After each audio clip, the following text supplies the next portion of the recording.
बिस्मिल्लाहिर्रहमानिर्रहीम, अस्सलाम वालेकुम। आज मैं आपके लिए बिल्कुल ही एक यूनिक और बड़ा इंटरेस्टिंग टॉपिक लेके आया हूँ। जो लोग जो हमारे व्यूअर्स हैं जो रियल एस्टेट में बहुत अरसे से हमें फॉलो कर रहे हैं और हमारी सजेशंस को मानते भी हैं, हमारी गाइडेंस के ऊपर अमल भी करते हैं, हमारा भी फर्ज बनता है कि उनको पाकिस्तान की रियल एस्टेट के साथ साथ जो दुनिया में चल रहा है, जो दुनिया की रियल एस्टेट में हो रहा है, उसके बारे में भी आगाही दी जाए। उनको पता हो, उनका इतनी लर्निंग हो कि उनको पता हो कि हमारी सराउंडिंग में या बाकी वर्ल्ड के अंदर जो रियल एस्टेट की फील्ड है वो कैसे बिहेव कर रही है, लोग क्या कुछ कर रहे हैं। अभी इंशाल्लाह मेरा नेक्स्ट व्लॉग आने वाला है चाइना के बारे में और इंडिया के बारे में कि वहाँ की जो रियल एस्टेट है वो किस तरह क्रैश की तरफ जा रही है, नहीं जा रही है।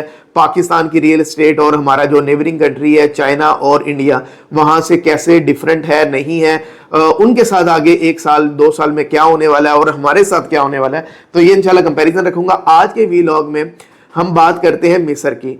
अब मिस्र जो है वो अगर देखा जाए तो कई लिहाज से पाकिस्तान से मुमासलत रखता है। सबसे पहली वजह यह है कि जो उनके माशी हालात हैं वो भी तकरीबन उसी तरह के ही हैं जो पाकिस्तान के हैं। उन्हीं माशी हालात की वजह से कई दफ़ा IMF के पास जो है मिस्र जा चुका है और उसके बाद भी उनके इश्यूज रिजॉल्व नहीं हुए। और इसके अलावा अगर देखा जाए जो लोगों का वहाँ का मिजाज है, जो लोगों की मेंटेलिटी है, वो पाकिस्तानियों से बहुत ज़्यादा मैच करती है। अभी मैं दुबई गया हुआ था, मुझे इजिप्शियंस के साथ इंटरेक्ट करने का बड़ा मौका मिला, बड़ी चीज़ें मैंने वहाँ समझी।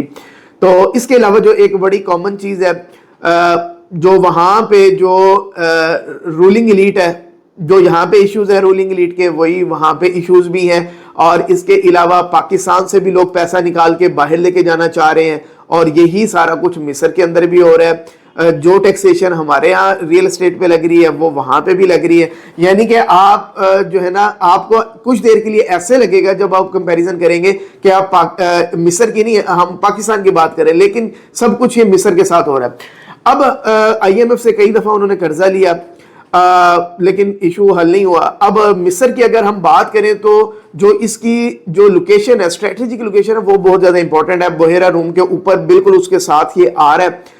और इसकी अगर बात करें जो सुइज कैनाल है, जहाँ से आलमी तिजारत का रास्ता है, वो वहाँ से ये काफ़ी पैसा जनरेट करता है, पैसा कमाता है ये।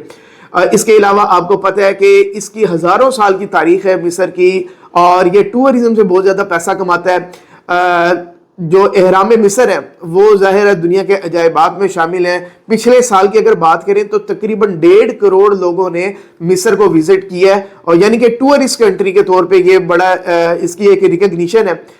एग्रीकल्चर भी है वहाँ पे, बाकी वसाइल भी हैं, लेकिन ये एक टूरिस्ट कंट्री भी है। 1.5 करोड़ लोग वहाँ पे पिछले साल लोगों ने विजिट किया। लेकिन इन सब के बावजूद भी जो उनके मसले मसाइल हैं वो हल नहीं हो रहे। अब अल्टीमेटली क्या फैसला हुआ है, एक डील हुई है। डील क्या हुई है कि जो UAE है, मुत्तहिदा अरब इमारात, जिसमें दुबई, शारजा, अबू धाबी ये सारे आ जाते हैं, अबू धाबी इसको हेड कर रहा होता है, तो ये मिस्र का एक शहर खरीदने जा रहे हैं और उस शहर का नाम है रासुल हिकमा और ये सी के ऊपर वाक़ है। और इसको इन्होंने टूरिस्ट एक सिटी बनाना है। ऑलरेडी टूरिज्म वहाँ बहुत ज़्यादा है, लेकिन इसको एक पूरा प्लान तरीके से उन्होंने टूरिस्ट सिटी बनाना है, क्योंकि इसके साथ जो सी लग रहा है उसका जो पानी है वो जो जिंक कलर है, जो सी कलर वो इसका जो है ना बड़ा अट्रैक्टिव किस्म का इसका कलर है इसके सी का। तो इसको इन्होंने ये जो है ना एक पूरा टूरिस्ट कंट्री एस्टेब्लिश करना है। और ये कितने में वो खरीदने जा रहे हैं, तकरीबन जो अभी सुनने में आ रहा है 35 अरब डॉलर जो है ना UAE गवर्नमेंट इनको पे करेगी 2 इंस्टॉलमेंट्स में, पहले 15 अरब डॉलर और फिर उसके बाद 20 अरब डॉलर। 35 बिलियन डॉलर में ये जो शहर है रासुल हिकमा ये खरीदने जा रही है। और इसके बाद जो आगे उनकी प्लानिंग है UAE की कि इसके बाद तकरीबन 150 बिलियन डॉलर की वहां से पूरी दुनिया से इन्वेस्टमेंट्स आएंगी जब ये नया शहर बनेगा। यानी कि शहर ये ऑलरेडी है, लेकिन इसको अपग्रेड अप किया जाएगा इंटरनेशनल लेवल के ऊपर। तो इसकी तरक्की के लिए, इसके इंफ्रास्ट्रक्चर के लिए जो इन्वेस्टमेंट्स आएंगी वो तकरीबन 150 बिलियन डॉलर की आएंगी। अच्छा, इसके अलावा 35 बिलियन डॉलर का तो ये बेच देंगे। इसके अलावा जो इसको और क्या बेनिफिट होगा मिस्र को, और ये बेनिफिट होगा कि तकरीबन जो भी प्रॉफिट जनरेट हुआ करेगा उसका 35% जो है ना वो इजिप्ट को मिला करेगा, मिस्र को मिला करेगा। اب مصر کے حالات ان دنوں میں اس وجہ سے بھی بہت زیادہ خراب ہوئے کہ ٹورزم ان کا جو چل رہا تھا اس کو ایک دھچکا لگا، جو غزہ اور اسرائیل کا معاملہ چل رہا ہے، غزہ کی جو ایک کرائسس ہے اس کی، کیونکہ مصر بالکل اس کے ساتھ ہے، اور اس کی وجہ سے جو ٹورزم ہے وہ بہت زیادہ افیکٹ ہوا. اور دوسرے نمبر پہ جو ٹریڈ کر رہے تھے جو سوئز کینال ہے وہاں سے، تو اب جو ریڈ سی سے شپ ہو کے جاتے تھے تو وہ سوئز کینال سے کراس کرتے تھے. ریڈ سی کے اندر آپ کو پتہ ہے کہ پچھلے کچھ مہینے سے جو یمن کے جو ہوتیز ہیں ان کا جو ایشو بنا ہوا ہے وہ ٹارگٹس کر رہے ہیں، اور بڑے بڑے شپس انہوں نے ٹارگٹ کیے ہیں، یو ایس اے کے شپس بھی شامل ہیں، بڑی بڑی کنٹریز کے. اب وہاں پہ جو ریڈ سی کے اندر ایک جو حالات خراب ہوئے اس کی وجہ سے ادھر کا بزنس جو ہے سوئز کینال کا وہ بہت زیادہ افیکٹ ہوا. دوسرا ٹورزم افیکٹ ہوا. اب الٹرنیٹ راستے ڈھونڈ رہے ہیں یہ کہ کیا کیا جائے. اب یہ یو اے ای نے ان کو ہاتھ پکڑایا کہ $35 ارب ہمارے سے لیں اور ہم اس طرح کرتے ہیں، اور یہ ڈیل ان کی ہو گئی ہے. اور اس کے اوپر پازیٹیو چیزیں بھی ہیں، نیگیٹو چیزیں بھی ہیں. اب اس سٹی کے بننے سے تقریباً 80 لاکھ جو ٹورسٹ ہے وہ انکریز ہو جائے گا، وزٹر انکریز ہو جائے گا. پہلے 1.5 کروڑ تھا، اس میں 50% کہہ رہے ہیں انکریز آ جائے گا. تقریباً 80 لاکھ کے قریب لوگ اور اب جایا کریں گے اور مصر وزٹ کیا کریں گے. اس سے اگین جو ہے انکم جنریٹ ہوگی، اور یہ سارا معاملہ اس طرح چلے گا. اب اس ویڈیو بنانے کا مقصد یہ ہے کہ پاکستان کے بھی میں نے کہا کہ حالات اسی طرح ہیں جو مصر کے ہیں، تو پاکستان پھر اب اپنا کون سا شہر بیچے کہ اس کو بھی $30-35 ارب مل جائیں. تو کمنٹ میں آپ سے بھی پوچھوں گا، کمنٹ میں مجھے بتائیے گا کہ آپ کیا سمجھتے ہیں کہ ہمیں کون سا علاقہ اپنا بیچنا چاہیے. میری اب سجیشن کیا ہے؟ میری سجیشن یہ ہے کہ ہمیں کوئی بھی سٹی بیچنے کی ضرورت نہیں ہے. پہلی بات یہ ہے کہ ایجپٹ اس لیے بیچ رہے ہیں، وہاں پہ امن و امان کی صورتحال ذرا پاکستان سے بہتر ہے، اور اس لیے یو اے ای وہاں پہ انویسٹ کرنا چاہتا ہے. لیکن اگر پاکستان میں جو پولیٹیکل سٹیبلٹی اور ویسے امن و امان جو ہماری فورسز نے بڑی کوشش کر کے یہاں پہ امن و امان لے کے آئے ہیں، لیکن ظاہر ہے کہ ہمارے چاروں طرف ایشوز جو محلے وقوع اس طرح کا ہے کہ ہمیں ہر وقت ویجیلنٹ رہنا پڑتا ہے، کوئی نہ کوئی کہیں سے مسئلہ ہو ہی جاتا ہے.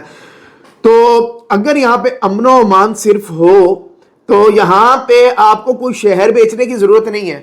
یہ ہر طرح سے ٹورزم پوائنٹ آف ویو سے بہت زبردست کنٹری ہے. یہاں پہ ویسے ہی اتنی زیادہ انویسٹمنٹ آ جائے گی کہ آپ کو کوئی شہر بیچنے کی ضرورت نہیں ہے. بلینز آف ڈالر کی لوگ یہاں پہ انویسٹمنٹ کریں گے. ہمارے پاس ہلی ایریاز موجود ہیں، ہمارے پاس جو صحرا ہے وہ موجود ہے، ہمارے پاس جو ہسٹوریکل ٹورزم کی بڑی اپرچونٹیز موجود ہیں، ہمارے پاس سی موجود ہے. گوادر سائڈ پہ چلے جائیں، کراچی سائڈ پہ چلے جائیں، ٹھیک ہے. یہاں پہ جو جھیلیں موجود ہیں، آبشاریں موجود ہیں، سارے 4 موسم موجود ہیں. اب تو بلکہ ایک دھند کا بھی موسم ہوتا ہے، 5 موسم کر لیں.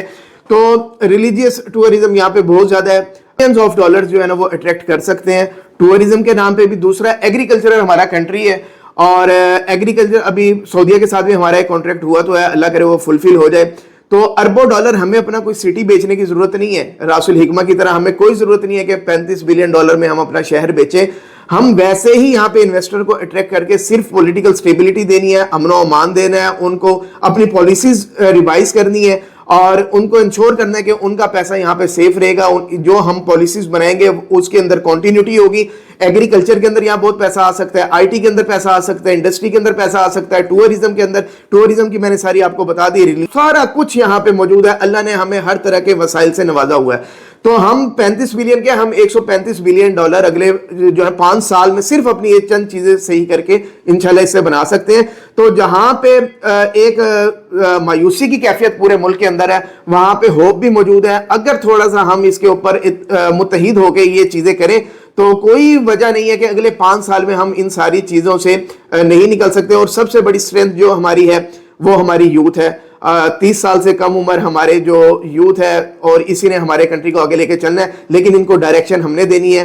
آئی ٹی کے اوپر دنیا شفٹ ہو رہی ہے، اور اس طرح کی ہم نے اسکل.